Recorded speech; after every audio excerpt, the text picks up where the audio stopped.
इस वक्त की एक बेहद अहम और बड़ी खबर आ रही है। दिल्ली पुलिस की स्पेशल सेल के सामने आईएसआईएस के गिरफ्तार किए गए आतंकी शाहनवाज आलम ने एक बेहद अहम और बड़ा पर्दाफाश किया है। और पूछताछ के दौरान आईएसआईएस के आतंकी ने कबूल किया कि गोधरा दंगे का बदला लेने के लिए आतंकवादी संगठन आईएसआईएस पूरे गुजरात में सिलसिलेवार तरीके से एक के बाद एक बड़े बम ब्लास्ट कराने की प्लानिंग में था।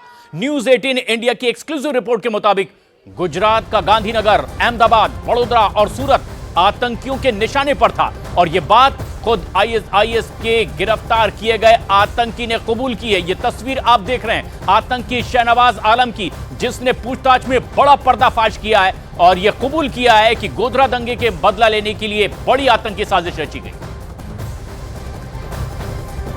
तो गुजरात को दहलाने की कोशिश की जाने वाली थी, लेकिन आइए अब आपको बताते हैं गिरफ्तार आतंकी ने पूछताछ में क्या पर्दाफाश किया, आतंकियों ने कहां रेकी की, सब आपको ग्राफिक्स से समझाने की कोशिश करते हैं। देखिए, शुरुआत जो है इसकी जनवरी 2023 से हो चुकी थी।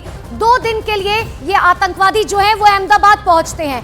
अहमदाबाद में ये कहां जाते हैं? रेलवे स्टेशन, विश्वविद्यालय की रेकी करते हैं। इतना ही नहीं, साबरमती आश्रम, कई दफ्तर और हाईकोर्ट की रेकी भी इनकी तरफ से की गई थी। नेताओं के घर हो, बाजार हो, मस्जिद हो या दरगाह हो, हर जगह की वीडियोग्राफी, फोटोग्राफी जो है की गई थी।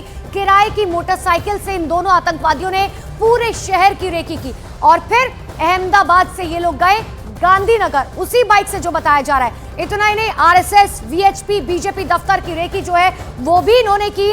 कोर्ट सहित कई जगहों की वीडियोग्राफी की ताकि बाद में परेशानी ना आए। और गांधीनगर के बाद ये आतंकवादी पहुंचते हैं वडोदरा, क्योंकि वडोदरा में भी प्लान था। वडोदरा में एक हॉस्टल में किराए पर इन लोगों ने जो है कमरा लिया। किराए के स्कूटर से शहर के अलग अलग जगहों की इन्होंने रेकी की। समझिए, पूरा प्री प्लान था। वडोदरा के बाद ये पहुंचते हैं सूरत, यानी कि 3 लोकेशन चेंज की। अहमदाबाद, वडोदरा, पहुंचते हैं सूरत। और सूरत में रेलवे स्टेशन के पास इन्होंने किराए पर एक कमरा लिया। सूरत में ही यहूदी धर्म से जुड़े स्थलों पर इन्होंने रेकी की। बाजार हो, कोर्ट हो, कई मंदिरों की वीडियोग्राफी की, लेकिन बहाने से वीडियोग्राफी की गई। और सूरत के बाद मुंबई होते हुए ये आतंकवादी पहुंचते हैं पुणे, यानी कि चौथी लोकेशन जो है। और पुणे में वीडियोग्राफी की एक पूरी बकायदा जो है इसके लिए पीपीटी तैयार की गई ताकि आने वाले समय में पता हो कि कौन सी जगह, कौन सी लोकेशन है। और पीपीटी को अबू सुलेमान को भेज दिया गया, यानी कि पूरा प्री प्लान जो है वो पहले से तैयार था। और ये एक बेहद अहम पर्दाफाश। आनंद तिवारी हमारे सहयोगी इस वक्त हमसे सीधे जुड़ रहे हैं। आनंद, दिल्ली पुलिस की स्पेशल सेल के सामने आईएसआईएस के इस गिरफ्तार आतंकी शाहनवाज ने किस तरह का पर्दाफाश किया? गोधरा के बाद दंगों के सिलसिले में क्या प्लानिंग थी? देखिए प्रशांत, हजारीबाग का रहने वाला शाहनवाज आलम ही इस पूरे ऑपरेशन का मास्टरमाइंड था, जो आईएसआईएस के जो बाकी 2 आतंकवादी हैं उनके साथ इस ऑपरेशन को लीड कर था। टारगेट पे गुजरात था, गोधरा दंगे का बदला लेना था। और गुजरात के जिस तरह से कि अभी न्यूज़ 18 ने दिखाया कि किस तरह से न केवल वहाँ का जो हाई कोर्ट है, वहाँ के जिला कोर्ट है, इसके अलावा वहाँ के जो महत्वपूर्ण प्रतिष्ठान हैं, वीवीआईपी के रूट हैं, आरएसएस, बीजेपी और विश्व हिंदू परिषद के जो दफ्तर हैं, वो आतंकवादियों के निशाने पर थे। शाहनवाज आलम शुरू से ही अलकायदा का एक जो आतंकी है अनवर अवलाकी, उसको फॉलो करता था, जो यूएस स्ट्राइक में मारा गया। और उसके बाद लगातार शाहनवाज आलम जो है वो आतंकवाद के लिए लगातार प्रभावित हुआ और वो सीरिया जाना चाहता था। लेकिन जब सीरिया नहीं जा पाया तो यहां पर उसने फंड इकट्ठा करना शुरू करा और विदेशी मुल्क तक वो फंड पहुंचाता ताकि आतंकवाद को बढ़ावा दिया जाए। उसने अपने साथ जेएनयू के कुछ लड़कों के साथ मीटिंग की और ये बात इन्वेस्टिगेशन रिपोर्ट में है कि जेएनयू में भी कई बार आतंकवादियों ने मीटिंग की।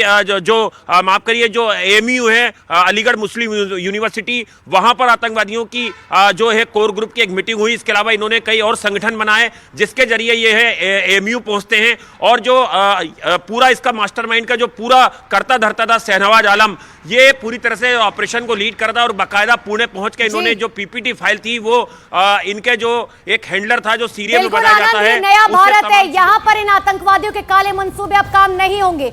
लेकिन आइए अब आपको ये भी बता देते हैं कि आखिर एक इंजीनियर कैसे आतंक की दुनिया में आ गया, कैसे उसने अपनी बीवी को इसका हिस्सा बनाया। ये देखिए, शाहनवाज झारखंड के हजारीबाग का रहने वाला है। शाहनवाज ने पुलिस से पूछताछ के दौरान ये बताया कि उससे अपनी माली हालत ठीक करने के लिए हजारीबाग में पहले भी 7 से 8 आपराधिक वारदातों को अंजाम दे चुका है, जिसके बाद अलकायदा के टॉप मोस्ट आतंकवादी अनवर अवलाकी से प्रभावित होकर उस पर भी आतंकी बनने का जुनून सवार हो गया। फिर क्या था, अनवर अवलाकी के मारे जाने के बाद शहनवाज आतंक से जुड़ गया और फिर वो ऑनलाइन साइट के जरिए मुस्लिम ग्रुप और आईएसआईएस के हैंडलर से जुड़ गया। इतना ही नहीं, शहनवाज ने एक हिंदू लड़की को इस्लाम धर्म कबूल करवा के मुस्लिम बनाया और फिर उससे शादी की। इतना ही नहीं, शादी के बाद आतंकी शहनवाज की पत्नी भी आतंकी गतिविधियों में शामिल हो गई। ये पूरा जो खुलासा है, दरअसल ये स्पेशल पुलिस के सामने आतंकवादियों की तरफ से किया गया। तो देखिए, आतंकी शहनवाज ने नापाक साजिश के लिए कई शहरों की खाक छानी। आपको एक एक करके बताते हैं कौन कौन से शहर जो है आतंकवादी पहुंचे। जिस तरीके से हमने आपको जानकारी दी, सबसे पहले पहुंचे गुजरात के अहमदाबाद, जहां उसने हाई कोर्ट, साबरमती आश्रम सहित कई इलाकों की रेकी की। इसके बाद की बात करें, अहमदाबाद के बाद ये पहुंचते हैं गांधीनगर। यहां भी उसने कोरेट सहित कई संवेदनशील जगहों की फोटोग्राफी की, वीडियोग्राफी की। ये दूसरी जगह। तीसरी जगह की बात करते हैं, वो है अहमदाबाद के पास ही वडोदरा, जहां किराए के कमरे में रहकर कई जगहों की रेकी जो है उन्होंने की। और अंतिम में वो पहुंचते हैं सूरत।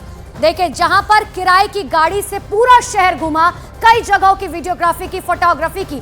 इतना ही नहीं, यहीं पर जो है इनका रास्ता खत्म नहीं हो जाता। ये तो गुजरात की बात थी। अब आ जाते हैं महाराष्ट्र पर। इसके बाद ये चले जाते हैं सीधा मुंबई। मुंबई होते हुए वो पहुंचते हैं पुणे। जो जानकारी अब तक सामने आ रही है, पहले मुंबई और मुंबई से पहुंचते हैं पुणे और पुणे जाकर सभी जानकारी की एक पीपीटी बनाते हैं और पीपीटी बनाकर भेजते हैं अपने एक सहयोगी को, ताकि ये डिसाइड किया जा सके कि आखिर आने वाले समय में किस तरीके से बम ब्लास्ट जो है वो किया जा सकता है। सीधे लिए चलते हैं ग्राउंड जीरो पर। मेरे सहयोगी आनंद तिवारी लगातार मेरे साथ बने हुए हैं। आनंद, एक बहुत बड़ी प्लानिंग थी, लेकिन अब इन आतंकवादियों को ये बात समझ आ गई होगी कि ये नया भारत है, यहाँ पर सिक्योरिटी ब्रीच या जो इनके नापाक मंसूबे हैं, अब ये कामयाब नहीं हो सकते। जी देखिए, बिल्कुल शहनवाज आलम जो है वो 3 लाख का उसके ऊपर इनाम रखा गया था और फिलहाल जो है दिल्ली पुलिस की स्पेशल सेल के बाद अब एनआईए ने उसकी कस्टडी ले ली है। एनआईए लगातार शहनवाज आलम से जो आईएसआईएस के बाकी ऑपरेशन प्लान थे उनको लेकर लगातार पूछताछ कर रही है। लेकिन ये एक गहरी साजिश थी जिसका पर्दाफाश जो है वो स्पेशल सेल की पूछताछ में हुआ है।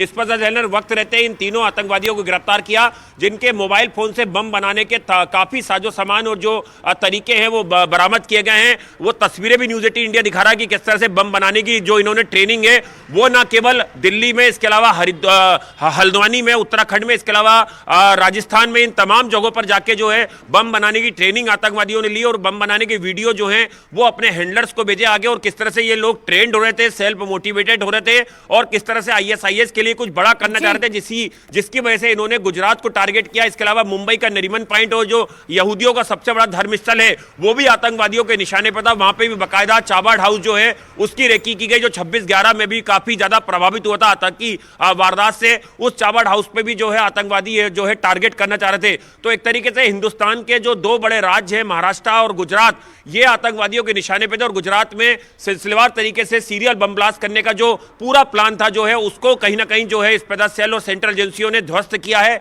जिस तरह से आतंकवादियों की गिरफ्तारी की गई है। बिल्कुल आनंद, अब एनआईए जो है पूछताछ में कई और बातचीत जो है वो निकालेगी। फिलहाल के लिए बहुत बहुत शुक्रिया तमाम जानकारी के लिए आनंद।